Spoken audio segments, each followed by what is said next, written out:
The lion. Thursday mornings I run, and last Thursday I was running like Hermes until I got interrupted. That particular sunrise, I woke up to light falling through my window like angel breath, and it looked so nice I crushed a handful of roaches into a pipe and smoked it. I was part of the horizon, feeling myself, feeling on myself, you know. High masturbation is the way, and before a run, the only way. You work yourself into a zone of anticipation, feeling that orgasm evolve like an organism greater than God, building like the Tower of Babel, like the end of the world. That Thursday, arrival was coming quick and strong, and I was just starting to shake when I stopped, took my fingers away, got my sneakers. It's the easiest way to warm up before a run, I'm telling you. And that Thursday, I ran like Jesus.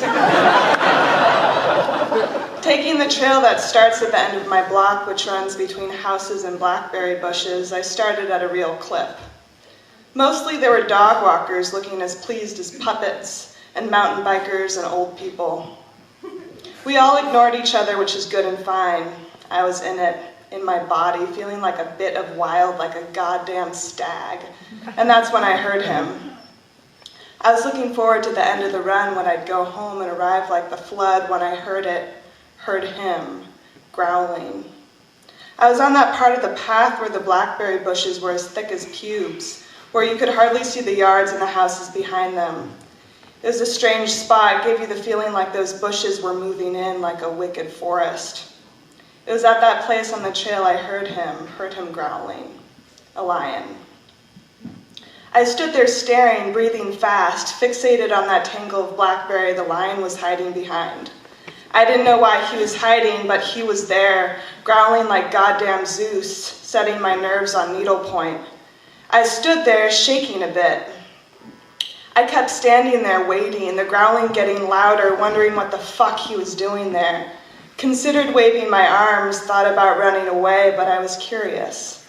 So I stood there, sweat running down the line of my back in a zone of anticipation as that growling intensified as he came closer and closer, that big cat hidden by foliage. But by the time that lion had emerged from that blackberry bush, I didn't give a fuck. I was coming so hard, didn't know nothing but myself.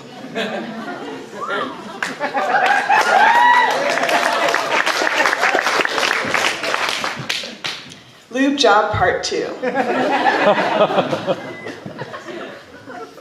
Lauren and I bare our teeth at each other. The crowd roars like a leviathan. Lube covers our bodies and our faces. We step closer. This ain't no kiddie pool, and Dad's not around to tell us we can't. My heart is pounding like thunder, and I'm halfway terrified and exhilarated, but my eyes are locked on hers. Us like sea dragons, wings outstretched. Lauren's arms are bare and vulnerable, mine are clad in black spandex appendages of victory. I could break a ship in half. I feel real good. Okay, let me back up. 30 days ago, I read Joshua Kobus's bold italic story, Lube Job, from my email at work. The story was a feature on El Rio's Go Deep Lube Wrestling, which goes down every first Thursday. When I read that piece from my office cubicle at the College and Career Readiness office, it was like the first day of summer vacation going off inside my head. Hell yes, I thought. I'm going to this Lube Wrestling.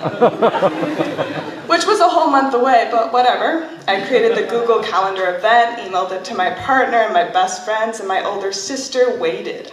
A Barbary Coast parlor of lust and delight, a giant inflatable pool full of lube.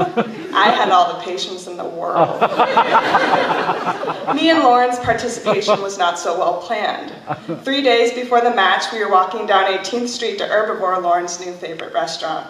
The last time we'd eaten at Herbivore, we'd gotten into a shin-kicking fight leaving the restaurant. I kind of want to wrestle, I confided mid-step. There was a pause. Do you want to wrestle, Lauren said? Yes, I shouted this. It didn't need more talk. It was decided. Lauren and I were going to wrestle in this lesbian sexcapade show, only we weren't going to be going at each other like hungry for pussy. We were going to go at each other like badass seals, with sisterly surge, with the weight of years of suppressed sibling aggression. Dad broke us up every minute we ever tried to wrestle because he didn't want us to get hurt. So finally, tonight, Lauren and I were going to go at each other with everything we got. We both knew deep in our hearts that I was going to win. That I was going to beat Lauren's ass down. That at the end of the splashing, twisting, groping, and grunting, it would be me emerging on top, grinning, slippery with victory. The night arrived. I picked up Lauren at her new house, helped her decide on the San Francisco 49ers jersey. I had decided on a black turtleneck leotard, and we were out of there. Got to El Rio way too early, but we weren't late, and that was most important. Lauren started drinking immediately, but I didn't because I like to be sober in times of majesty. Slowly, El Rio awoke. Our friends and boys showed up, hella cuties, hella cuties. Dottie walked around signing people up to wrestle, including a form agreeing to not sue El Rio if anything happened. She gave us the breakdown of the night and told us we'd be the first to thumb wrestle, but the second to real wrestle. We didn't really want to thumb wrestle, but we sucked it up. The show started. We listened to the crowd outside our small changing room littered with costumes and backpacks. We went out and thumb wrestled. The crowd was huge, the lights bright. I won. We left the stage. Listened once more in the small changing room to the beast outside, to the splashes, the oohs and ahs as the first pair danced their dance. Then it was our turn to wrestle in the big pool, which is where we are now, and I have never felt so alive, never felt so in my body. The crowd is roaring like a leviathan, the lube is octopus spittle. Lauren and I bare our teeth at one another. We step closer. This ain't no kiddie pool and Dad's not around to tell us we can't. My heart is pounding like Zeus thunder and I'm halfway terrified and exhilarated, but my eyes are locked on Lauren's. We circle each other like sea dragons, wings outstretched. Lauren's arms are bare and vulnerable. Mine are clad in black spandex, appendages of victory. I could break an oak in half. I feel real good. You heard me. I'm a goddamn tsunami of a wrestler. Ask anyone who's fought or fucked me. Ask a stranger on the street. I'm tenacious. I have legs like steel pythons and an ass that could knock the moon out of orbit. I can twist my body into startling contortions, and I know some Aikido as well, so I can reflect someone's energy back onto them like karma. Hear what I'm saying? I'm real good. I'm circling Lauren with my arms outstretched, and I know I'm gonna win. We lunge towards each other like crocodiles we thrash. The first few seconds are nice. I've cornered Lauren against a bouncy corner of the pool. I'm grabbing her from behind, and I've got both arms around her stomach. I'm bending over her. I'm laughing. But the lube splashes onto our shoulders and hands and forearms, and I lose most of my ability to grip. Because Lauren's arms are bare, she's as slippery as a fetus. Fuck. The next few seconds are a blur. Lauren and I are grappling, and my turtleneck leotard becomes a turtleneck thong, and my booty's shaking. My pubes are everywhere.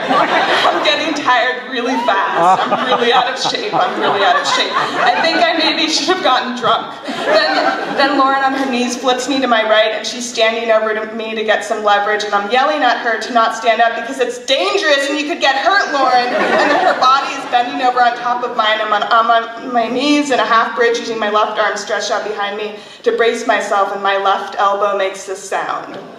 This cracking sound. Like a brittle-ass twig snapping. I've never heard one of my bones cracking before, and it's a bad, bad sound.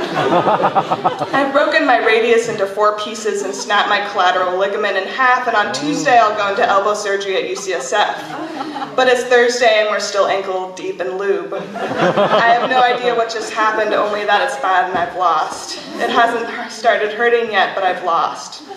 This sea dragon has fallen into the abyss. The crowd is still roaring. The lights are glaring and Lauren has her arms around my waist. She's got me up against a corner. She's grappling me backwards. She's laughing.